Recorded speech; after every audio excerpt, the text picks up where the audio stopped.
Assalamualaikum warahmatullahi wabarakatuh. Allahumma sholli ala Sayyidina Muhammad wa ala ali Sayyidina Muhammad. Segala puji syukur kita kehadirat Allah Subhanahu wa Ta'ala. Salawat dan salam kita haturkan kepada baginda Nabi besar Muhammad sallallahu alaihi wasallam beserta keluarganya dan sahabatnya dan kita selaku umatnya. Mudah-mudahan mendapatkan syafaatnya. Dan jangan lupa like, comment, dan subscribe-nya. Mohon dukungannya agar kami lebih semangat untuk mengupload selalu dan mengembangkan kisah sejarah-sejarah di channel ini. Terima kasih.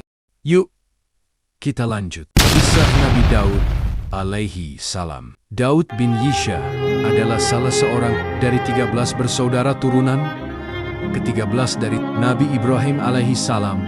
Ia tinggal bermukim di kota Baitlehen, kota kelahiran Nabi Isa alaihi salam, bersama ayah dan 13 saudaranya, Daud dan Raja Selaut. Ketika Raja Selaut, Raja Bani Israel mengerahkan orang supaya memasuki tentera dan menyusun tentera rakyat untuk berperang melawan bangsa Palestina.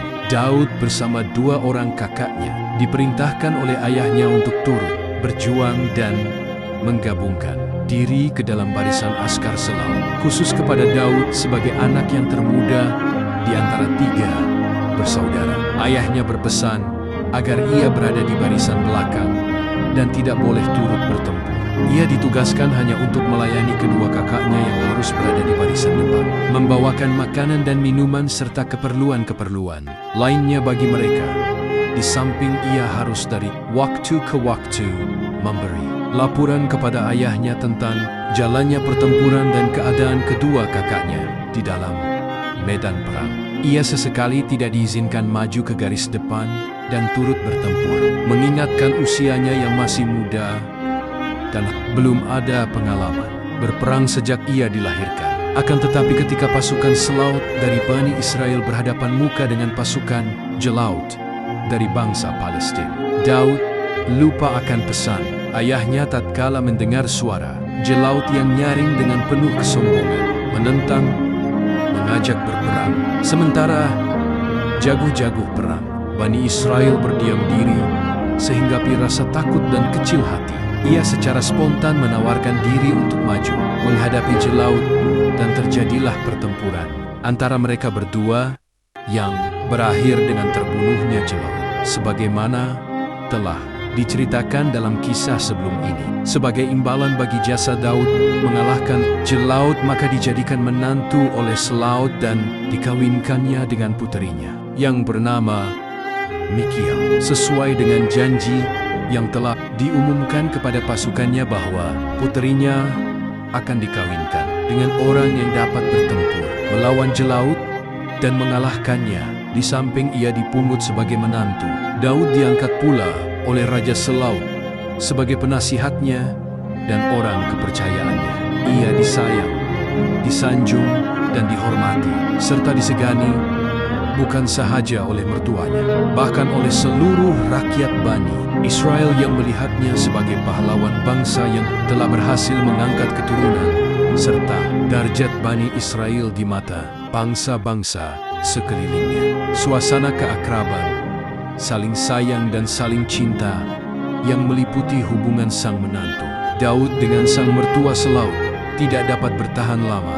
Pada akhir waktunya, Daud merasa bahwa ada perubahan dalam sikap mertuanya terhadap dirinya. Muka manis yang biasa ia dapat dari mertuanya berbalik menjadi muram dan kaku. Kata-katanya yang biasa didengar lemah lembut berubah menjadi kata-kata yang kasar dan keras. Bertanya ia kepada diri sendiri, gerangan apakah kiranya yang menyebabkan perubahan sikap yang mendadak itu? Adakah hal-hal yang dilakukan yang dianggap oleh mertuanya kurang layak sehingga menjadikan ia marah dan benci kepadanya? Ataukah mungkin hati mertuanya termakan oleh hasutan dan fitnahan orang yang sengaja ingin merusakkan suasana, harmoni dan damai di dalam rumah tangganya? Bukankah ia seorang menantu yang setia dan taat kepada mertuanta yang telah memenuhi tugasnya dalam perang sebaik yang Wai harapkan?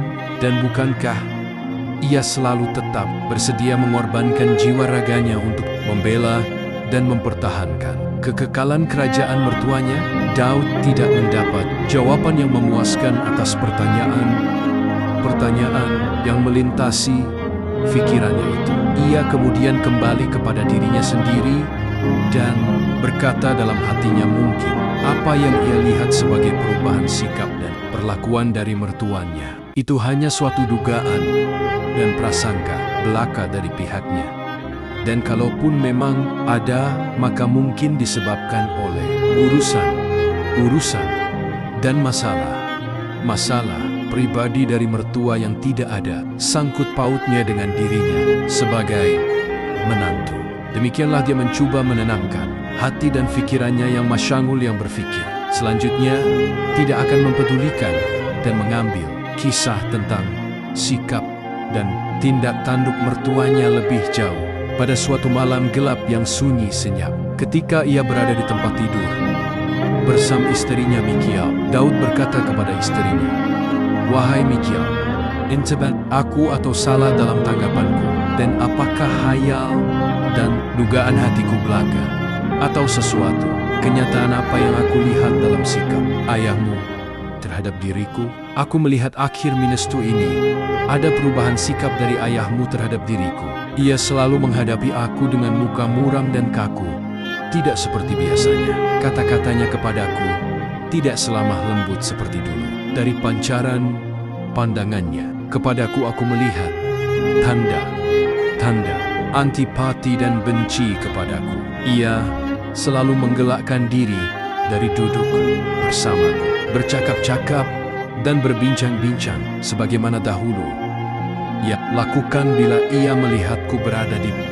Mikial menjawab seraya menghela nafas panjang dan mengusap air mata yang terjatuh di atas pipinya. "Wahai Daud, aku tidak akan menyembunyikan sesuatu daripadamu dan sesekali tidak akan merahasiakan hal-hal yang sepatutnya engkau ketahui.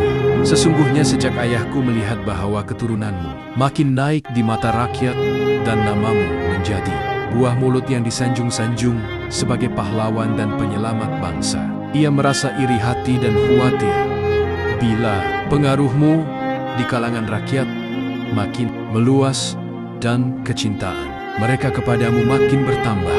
Hal itu akan dapat melemahkan kekuasaannya dan bahkan mungkin mengganggu kewibawaan kerajaannya. Ayahku, walau ia seorang mukmin berilmu dan bukan dari keturunan raja, menikmati kehidupan yang mewah, menduduki yang empuk dan merasakan manisnya berkuasa.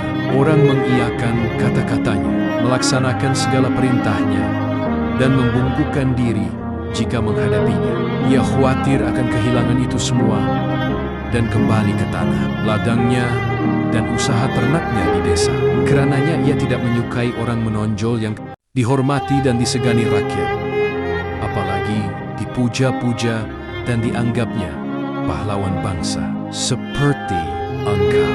Ia khawatir bahwa engkau kadang-kadang dapat merenggut kedudukan dan mahkotanya dan menjadikan dia terpaksa kembali ke cara hidupnya yang lama.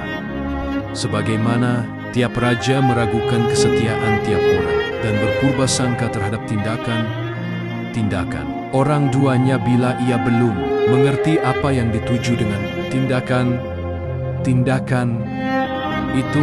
Wahai Daud, Mikial menerus ceritanya, aku mendapat tahu bahwa ayahku sedang memikirkan suatu rencana untuk menyingkirkan engkau dan mengikis habis pengaruhmu di kalangan rakyat. Dan walaupun aku masih meragukan kebenaran berita itu, aku rasa tidak ada salahnya jika engkau dari sekarang berlaku waspada dan hati-hati. Kemungkinan terjadi hal-hal yang malang bagi dirimu. Daud merasa hairan kata-kata itu, lalu ia bertanya kepada dirinya sendiri dan kepada istrinya, "Mengapa terjadi hal yang sedemikian itu? Mengapa kesetiaku diragukan oleh ayahmu? Padahal aku dengan jujur dan ikhlas hati berjuang di bawah benderanya, menegakkan kebenaran dan memerangi kebatilan serta mengusir musuh ayahmu. Selaut telah kemasukan godaan iblis yang telah menghilangkan akal sihatnya serta mengaburkan jalan fikirannya. Kemudian tertidurlah Daud selesai mengucapkan kata-kata itu. Pada esok harinya, Daud terbangun oleh suara seorang pesuruh raja yang menyampaikan panggilan dan perintah kepadanya untuk segera datang. Berkata sang raja kepada Daud yang berdiri tegak di hadapannya, "Hai Daud, pikiranku ke belakang ini SCT terganggu oleh sebuah berita yang menrungsingkan. Aku mendengar bahwa bangsa Kanaan sedang menyusun kekuatannya dan mengerahkan rakyatnya untuk datang menyerang dan menyerbu daerah kita. Engkaulah harapanku satu-satunya, hai Daud, yang akan dapat menangani urusan ini. Maka ambillah pedangmu dan siapkanlah peralatan perangmu. Pilihlah orang-orang yang engkau percayai di antara tenteramu dan pergilah. Serbu mereka di rumahnya sebelum mereka sempat datang kemari. Janganlah engkau kembali dari medan perang kecuali dengan membawa bendera kemenangan atau dengan jenazahmu dibawa di atas bahu orang-orangmu." Selaut hendak mencapai dua tujuan sekaligus dengan siasatnya ini. Ia hendak menghancurkan musuh yang selalu mengancam negerinya dan bersamaan dengan itu mengusirkan Daud dari atas buminya, karena hampir dapat memastikan kepada dirinya bahwa Daud tidak akan kembali selamat dan pulang hidup dari medan perang kali ini. Siasat yang mengandungi niat jahat dan tipu daya selaut itu bukan tidak diketahui oleh Daud. Ia merasa ada udang di sebalik batu dalam perintah selaut itu kepadanya. Namun, ia sebagai rakyat yang setia dan anggota tentera yang berdisiplin, ia menerima dan melaksanakan perintah itu dengan sebaik-baiknya tanpa mempedulikan atau memperhitungkan akibat yang akan menimpa dirinya. Dengan bertawakal kepada Allah, berpasrah diri kepada takdirnya, dan berbekal iman dan takwa di dalam hatinya, berangkatlah Daud beserta pasukannya menuju daerah bangsa Kanaan. Ia tidak luput dari lindungan Allah yang memang telah menyuratkan dalam takdirnya mengutuskan Daud sebagai nabi dan rasul. Maka kembalilah Daud ke kampung halamannya beserta pasukannya dengan membawa kemenangan gilang gemilang. Kedatangan Daud kembali dengan membawa kemenangan diterima oleh selaut dengan senyum dan tanda gembira yang dipaksakan oleh dirinya. Ia berpura-pura menyambut Daud dengan penghormatan yang besar dan puji-pujian yang berlebih-lebihan. Namun dalam dadanya makin menyala-nyala api dendam, dan apalagi disadarinya bahwa dengan berhasilnya Daud menggondol kemenangan, pengaruhnya di mata rakyat makin naik dan makin dicintainya ia oleh Bani Israel, sehingga di mana saja orang berkumpul tidak lain yang dipercakapkan hanyalah tentang diri Daud. Keberaniannya, kecekapannya memimpin pasukan dan kemahirannya menyusun strategi dengan sifat-sifat mana ia dapat mengalahkan bangsa Kanaan dan membawa kembali ke rumah kemenangan yang menjadi kebanggaan seluruh bangsa. Gagallah siasat selaut menyingkirkan Daud dengan meminjam tangan orang-orang Kanaan. Ia kecewa tidak melihat jenazah Daud diusung oleh orang-orangnya yang kembali dari medan perang sebagaimana yang ia harapkan dan ramalkan. Tetapi ia melihat Daud dalam keadaan segar bugar, gagah perkasa, berada di hadapan pasukannya, menerima alu-aluan rakyat dan sorak-sorainya. Tanda cinta kasih sayang mereka kepadanya sebagai pahlawan, bangsa yang tidak terkalahkan. Selaut yang dibayang rasa takut akan kehilangan kekuasaan melihat makin meluasnya pengaruh Daud, terutama sejak kembalinya dari perang dengan bangsa Kanaan. Berpikir jalan satu-satunya yang akan menyelamatkan dia dari ancaman Daud ialah membunuhnya secara langsung. Lalu diaturlah rencana pembunuhannya sedemikian cermatnya sehingga tidak akan menyeret namanya terbawa-bawa ke dalamnya. Mikial, istri Daud yang dapat mencium rancangan jahat ayahnya itu, segera memberitahu kepada suaminya agar ia segera menjauhkan diri dan meninggalkan kota secepat mungkin sebelum rancangan jahat itu sempat dilaksanakan. Maka keluarlah Daud memenuhi anjuran istrinya yang setia itu, meninggalkan kota di waktu malam gelap dengan tiada membawa bekal kecuali iman di dada dan kepercayaan yang teguh yang akan inayahnya Allah dan rahmatnya. Setelah berita menghilangnya Daud dari istana raja diketahui oleh umum, berbondong-bondonglah menyusul saudara duanya. Murid duanya dari para pengikutnya mencari jejaknya untuk menyampaukan kepadanya rasa setia kawan mereka serta menawarkan bantuan dan pertolongan yang mungkin diperlukannya. Mereka menemui Daud sudah agak jauh dari kota.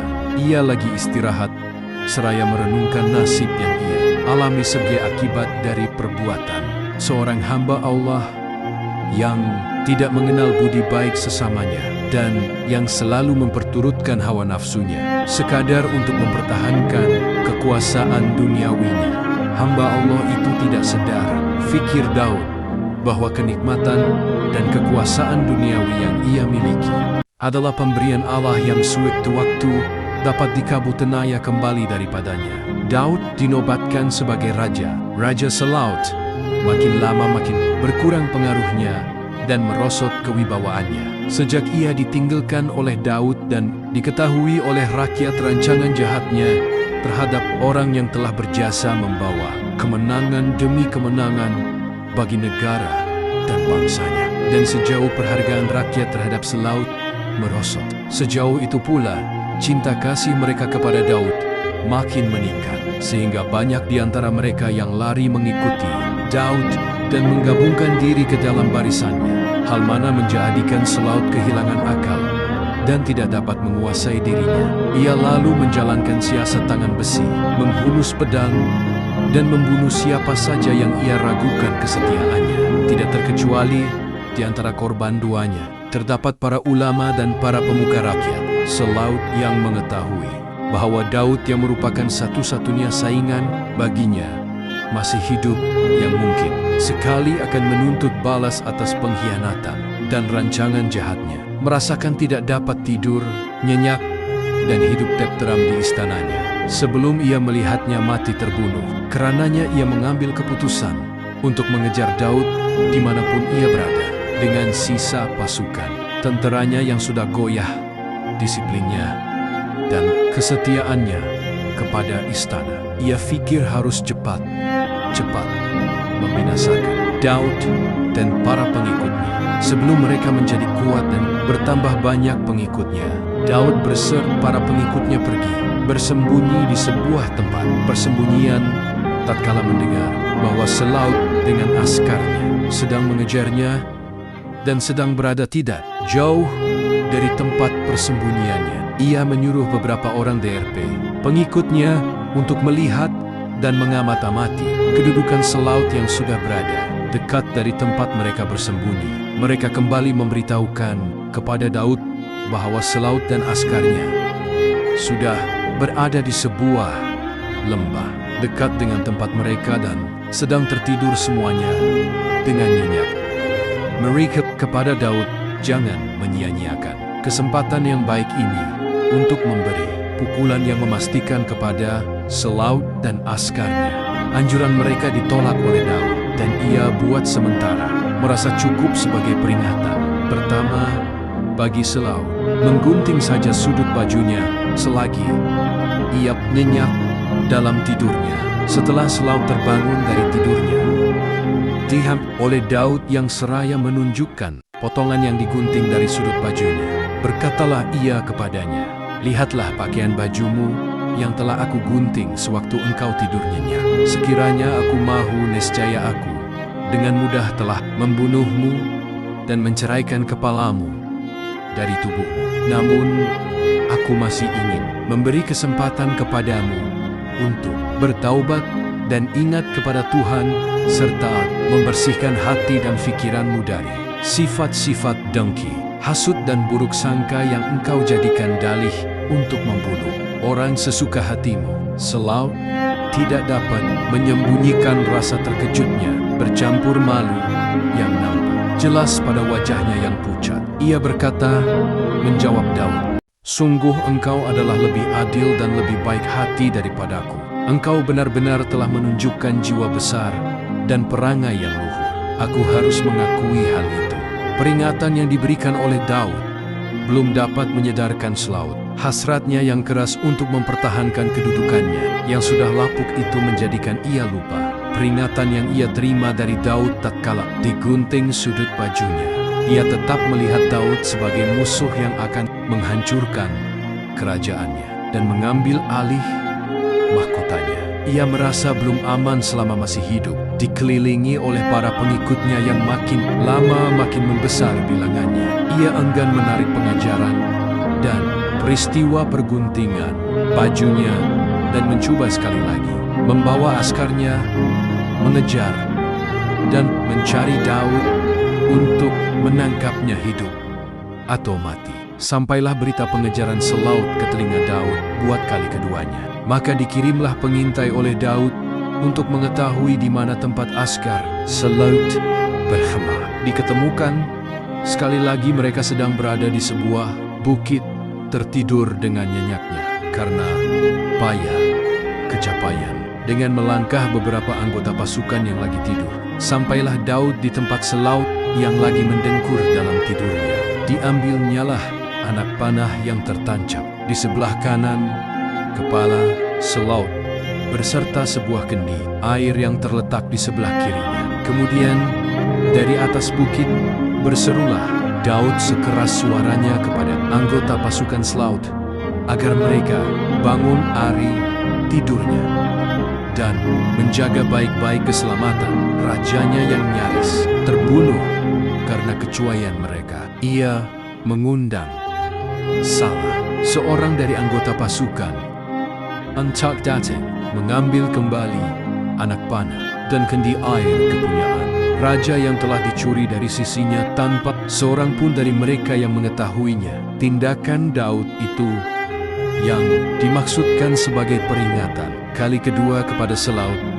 bahwa pasukan pengawal yang besar yang mengelilinginya tidak akan dapat menyelamatkan nyawanya bila Allah menghendaki merenggutnya. Daud memberi 2 kali peringatan kepada Selaut, bukan dengan kata-kata, tetapi dengan perbuatan yang nyata yang menjadikan ia merasa ngeri membayangkan kesudahan hayatnya. Andaikan Daud menuntut balas atas apa yang ia telah lakukan dan rancangkan untuk pembunuhannya, jiwa besar yang telah ditunjukkan oleh Daud dalam kedua peristiwa itu telah sangat berkesan dalam lubuk hati Selaut. Ia terbangun dari lamunannya dan sadar bahwa ia telah jauh tersesat dalam sikapnya terhadap Daud. Ia sadar bahwa nafsu angkara, murka dan bisikan iblislah yang mendorongkan dia merancangkan pembunuhan atas diri Daud yang tidak berdosa, yang setia kepada kerajaannya, yang berkali-kali mempertaruhkan jiwanya untuk kepentingan bangsa dan negerinya, tidak pernah berbuat khianat atau melalaikan tugas dan kewajibannya. Ia sadar bahwa ia telah berbuat dosa besar dengan pembunuhan yang telah dilakukan atas beberapa pemuka agama hanya kerana purba sangka yang tidak berdasar. Selaut duduk seorang diri termenung membolak-balik lembaran sejarah hidupnya sejak berada di desa bersama ayahnya.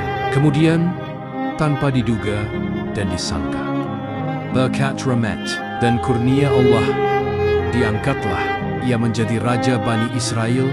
Dan bagaimana Tuhan telah mengutuskan Daud untuk mendampinginya dan menjadi pembantunya yang setia dan komandan pasukannya yang gagah, perkasa yang sepatutnya atas jasa-jasanya. Itu ia mendapat penghargaan yang setinggi-tingginya dan bukan sebagaimana ia telah lakukan, yang telah merancangkan pembunuhannya dan mengejar-kejarnya setelah ia melarikan diri dari istana. Dan walaupun ia telah mengkhianati Daud dengan rancangan jahatnya, Daud masih berkenan memberi ampun kepadanya dalam 2 kesempatan di mana ia dengan mudah membunuhnya.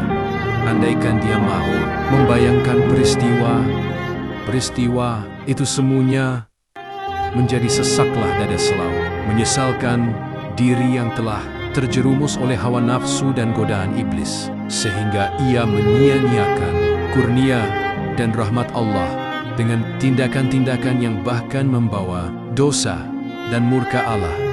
Maka untuk menebuskan dosa-dosanya dan bertaubat kepada Allah, Selaut akhirnya mengambil keputusan keluar dari kota, melepaskan mahkotanya dan meninggalkan istananya beserta segala kebesaran dan kemegahannya. Lalu pergilah ia berkelana dan mengembara di atas bumi Allah sampai tiba saatnya ia mendapat panggilan meninggalkan dunia yang fana ini menuju alam yang baka. Syahdan, setelah istana kerajaan Bani Israel ditinggalkan oleh Selaut yang pergi tanpa meninggalkan bekas, beramai-ramailah rakyat mengangkat dan menobatkan Daud sebagai raja yang berkuasa.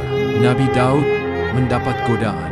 Daud dapat menangani urusan pemerintahan dan kerajaan, mengadakan peraturan dan menentukan bagi dirinya hari-hari khusus untuk melakukan ibadah dan bermunajat kepada Allah, hari-hari untuk peradilan, hari-hari untuk berdakwah dan memberi penerangan kepada rakyat, dan hari-hari menyelesaikan urusan-urusan paribad pada hari-hari yang ditentukan untuk beribadah dan menguruskan urusan beribadah. Ia tidak diperkenankan seorang pun menemuinya dan mengganggu dalam halawatnya. Sedang pada hari-hari yang ditentukan untuk peradilan, maka ia menyiapkan diri untuk menerima segala laporan dan keluhan yang dikemukakan oleh rakyatnya serta menyelesaikan segala pertikaian dan perkelahian yang terjadi di antara sesama mereka. Peraturan itu diikuti secara teliti dan diterapkan secara ketat oleh para pengawal dan petugas keamanan istana. Pada suatu hari di mana ia harus menutup diri untuk beribadah dan berhalwat, datanglah dua orang lelaki meminta izin dari para pengawal untuk masuk bagi menemui raja. Izin tidak diberikan oleh para pengawal sesuai dengan ketentuan yang berlaku. Namun lelaki itu memaksa kehendaknya dan melalui pagar yang dipanjat sampailah mereka ke dalam istana dan bertemu muka dengan Daud. Daud yang sedang melakukan ibadahnya terperanjat melihat kedua lelaki itu sudah berada di depannya, padahal ia yakin para penjaga pintu istana tidak akan dapat melepaskan siapapun masuk istana menemuinya. Berkatalah kedua tamu yang tidak diundang itu ketika melihat wajah Daud menjadi pucat tanda takut dan terkejut. Janganlah terkejut dan janganlah takut. Kami berdua datang kemari untuk meminta keputusan yang adil dan benar mengenai perkara sengketa yang terjadi antara kami berdua. Nabi Daud tidak dapat berbuat selain daripada menerima mereka yang sudah berada di depannya, kendati pun tidak melalui prosedur dan protokol yang sepatutnya. Berkatalah ia kepada mereka setelah pulih kembali ketenangannya dan hilang rasa paniknya, "Cubalah bentangkan kepadaku persoalanmu dalam keadaan yang sebenarnya," berkata Seor daripada kedua lelaki itu. "Saudaraku ini memiliki 99 ekor domba betina dan aku hanya memiliki." Ia menuntut dan mendesakkan kepadaku agar aku serahkan kepadanya dombaku yang seekor itu bagi melengkapi peternakannya menjadi genap.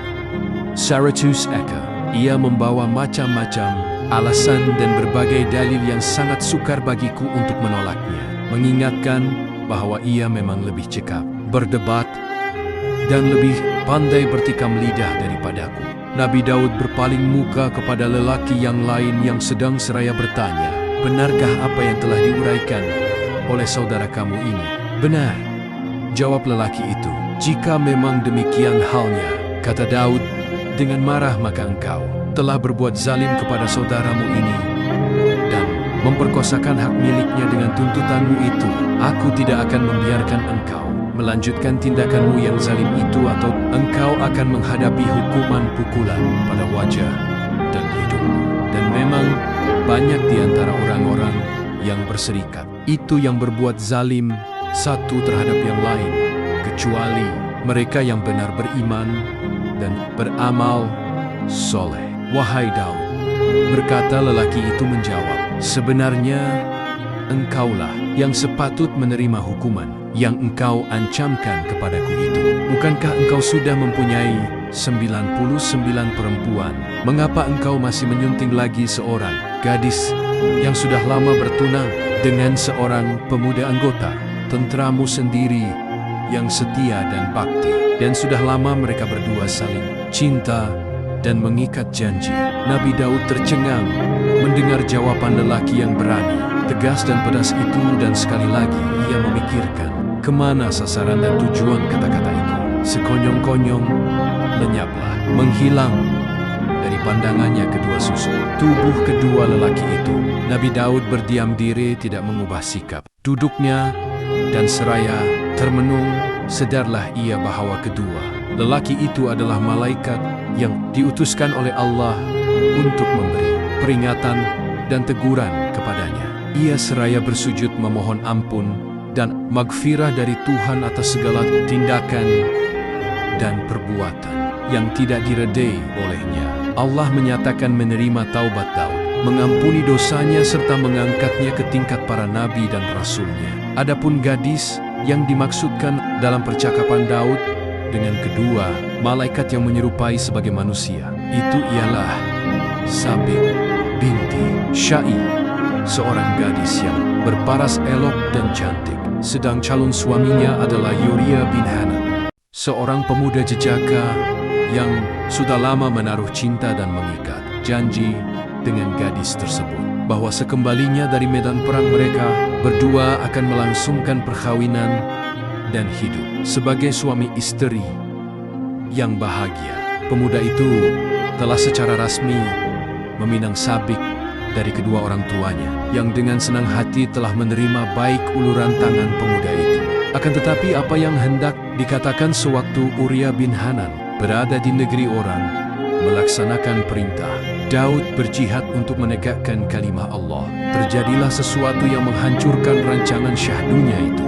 Dian menjadilah cita-citanya untuk beristrikan Sabik, gadis yang diidam-idamkan itu. Seakan-akan impian atau fata morgana belaka pada suatu hari di mana Uria masih berada jauh di negeri orang melaksanakan perintah Allah untuk berjihad, tertangkaplah paras Sabik yang ayu itu oleh kedua belah mata Daud, dan dari pandangan pertama itu timbullah rasa cinta di dalam hati Daud kepada sang gadis itu, yang secara sah adalah tunangan dari salah seorang anggota tenteranya yang setia dan cekap. Daud tidak perlu berpikir lama untuk menyatakan rasa hatinya terhadap gadis yang cantik itu, dan segera mendatangi kedua orang tuanya meminang gadis tersebut. Gerangan orang tua, siapakah yang akan berpikir akan menolak uluran tangan seorang seperti Daud untuk menjadi anak menantunya? Bukankah merupakan suatu kemuliaan yang besar baginya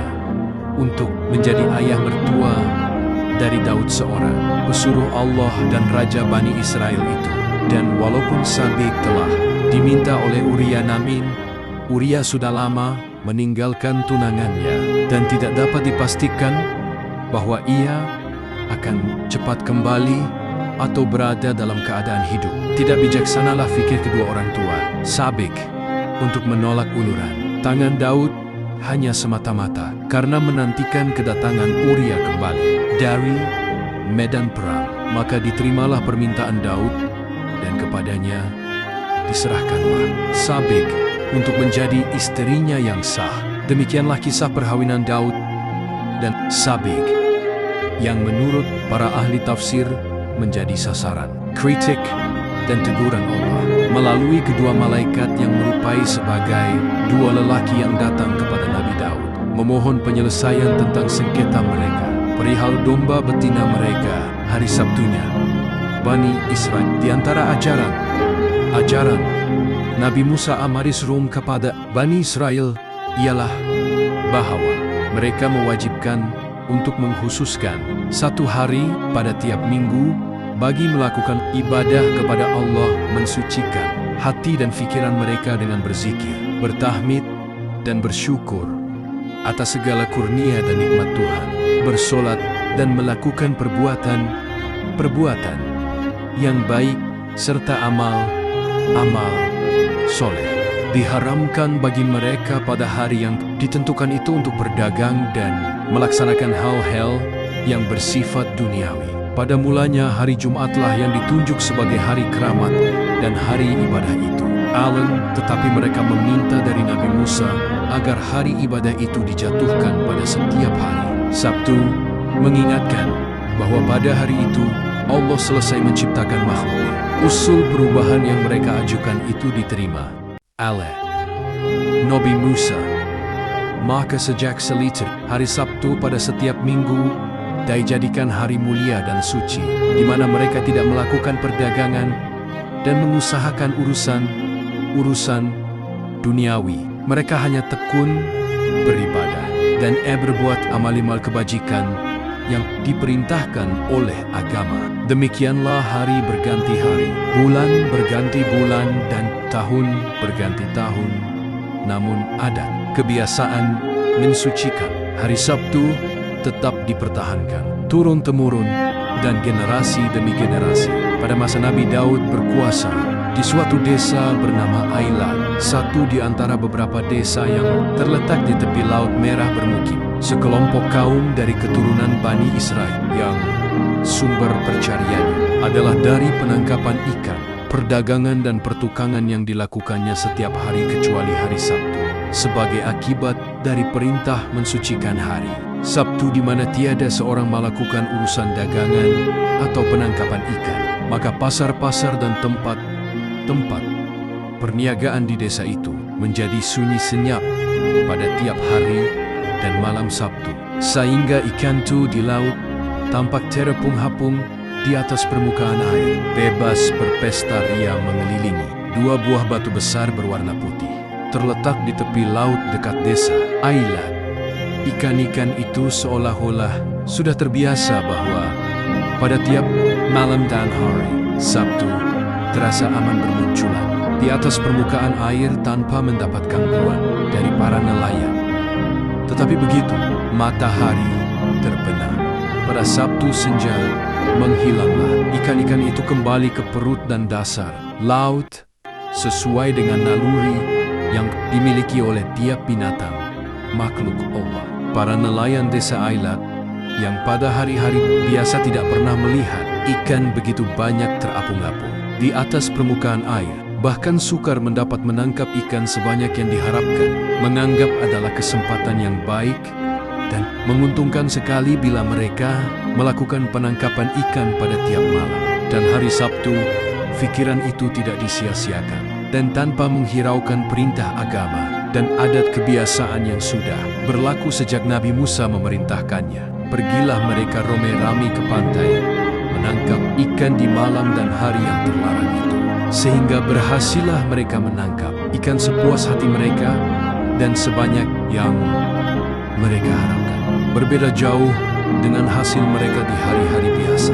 Para penganut yang setia dan para mukmin yang soleh datang menegur para orang fasik yang telah berani melanggar kesucian hari Sabtu.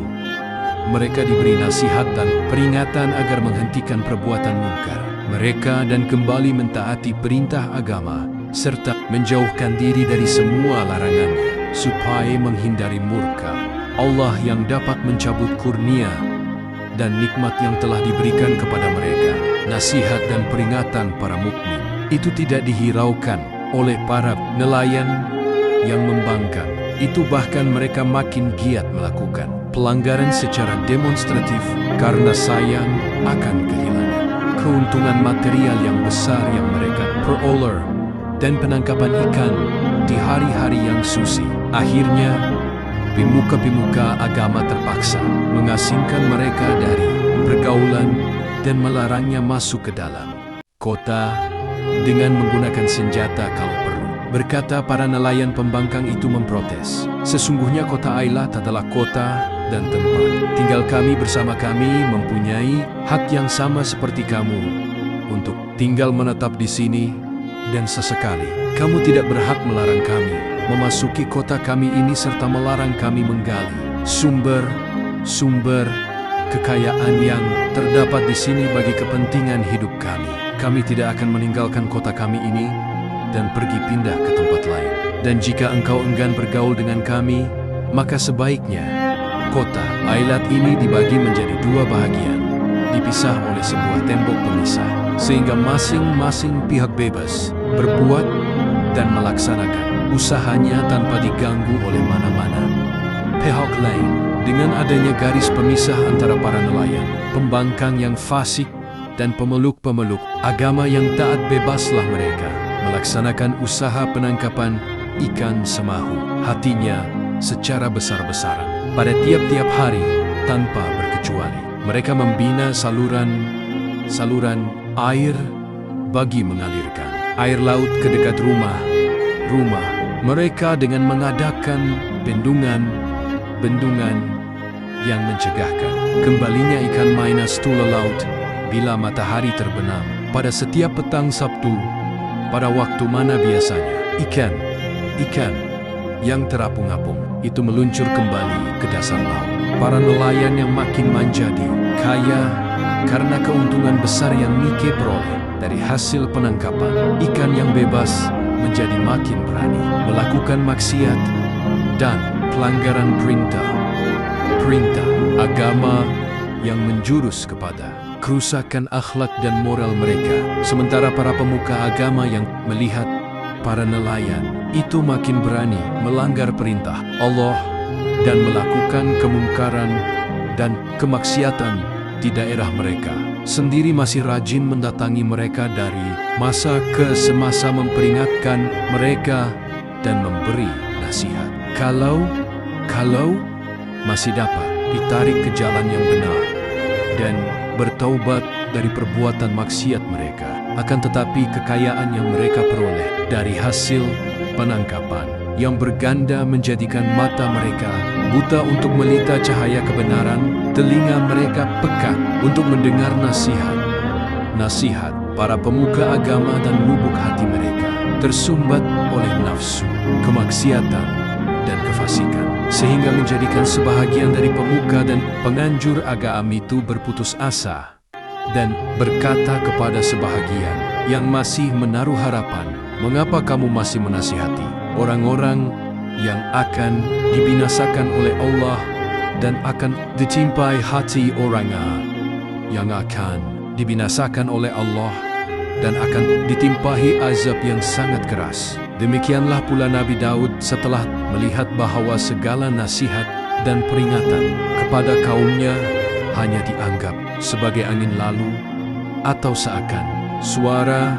di padang pasir belaka, dan melihat tiada harapan lagi bahwa mereka akan sedar dan insaf kembali, maka berdoalah beliau memohon kepada Allah agar menggajar mereka dengan siksaan dan azab yang setimpal. Doa Nabi Daud dikabulkan oleh Allah dan terjadilah suatu gempa bumi yang dahsyat yang membinasakan orang-orang yang telah membangkang dan berlaku zalim terhadap diri mereka sendiri dengan mengabaikan perintah Allah dan perintah para hamba-Nya yang soleh. Sementara mereka yang mukmin dan soleh mendapat perlindungan Allah dan terhindarlah dari malapetaka yang melanda itu. Beberapa kurnia Allah kepada Nabi Daud. Allah mengutusnya sebagai Nabi dan Rasul, mengurniainya nikmah, kesempurnaan ilmu, ketelitian, amal perbuatan, serta kebijaksanaan dalam menyelesaikan perselisihan. Kepadanya diturunkan kitab Zabur, kitab suci yang menghimpunkan kasidah, dan sajak, serta lagu yang mengandungi tasbih dan pujian-pujian kepada Allah. Kisah umat yang dahulu dan berita nabi-nabi yang akan datang. Di antaranya berita tentang datangnya Nabi Muhammad SAW. Allah menundukkan gunung Minas Tur dan memerintahkannya bertasbih mengikuti tasbih Nabi Daud tiap pagi dan senja. Burung dua pun turut bertasbih mengikuti tasbih Nabi Daud berulang-ulang. Nabi Daud diberi peringatan tentang maksud suara atau bahasa burung. Allah telah memberinya kekuatan melunakkan besi, sehingga ia dapat membuat baju-baju dan lingkaran lingkaran besi dengan tangannya tanpa pertolongan api. Nobed diberikannya kesempatan menjadi raja, memimpin kerajaan yang kuat yang tidak dapat dikalahkan oleh musuh. Bahkan sebaliknya, ia selalu memperolehi kemenangan di atas semua musuhnya. Nabi Daud dikurniakan suara yang merdu oleh Allah yang enak didengar, sehingga kini ia menjadi kiasan bila seseorang bersuara merdu. Dikatakan bahwa ia memperolehi suara Nabi Daud. Kisah Nabi Daud dan kisah Sabtunya Bani Israel terdapat dalam Al-Quran Surah Saba ayat 11, Surah An-Nisa ayat 163, Surah Al-Isra ayat 55, Surah Syad ayat 17 hingga ayat 26 dan Surah Al-Araf ayat 163 sehingga ayat ke-165. Beberapa pelajaran dari kisah Nabi Daud Allah telah memberikan contoh bahwa seseorang yang bagaimanapun besar dan perkasanya yang hanya menyandarkan diri kepada kekuatan jasmaninya dapat dikalahkan oleh orang yang lebih lemah dengan hanya sesuatu benda yang tidak berarti, sebagaimana Daud yang muda usia dan lemah fisikal mengalahkan jelaut yang perkasa itu dengan bersenjatakan batu sahaja. Seorang yang lemah dan miskin tidak patut berputus asa, mencari hasil dan memperoleh kejayaan dalam usaha dan perjuangannya, selama ia bersandarkan kepada takwa dan iman kepada Allah yang akan melindunginya. Kemenangan Daud atas jelaut tidak menjadikan dia berlaku sombong dan takabur. Bahkan sebaliknya, ia bersikap rendah hati dan lemah lembut terhadap kawan maupun lawan. Semoga kita bisa mengambil hikmahnya di dalam sejarah ini dan menjadi hamba Allah yang soleh dan soleha, taat kepadanya dan Rasul-Rasulnya. Sekian dari kami, semoga bermanfaat. Wa'allahu a'lam bishawab. Wassalam.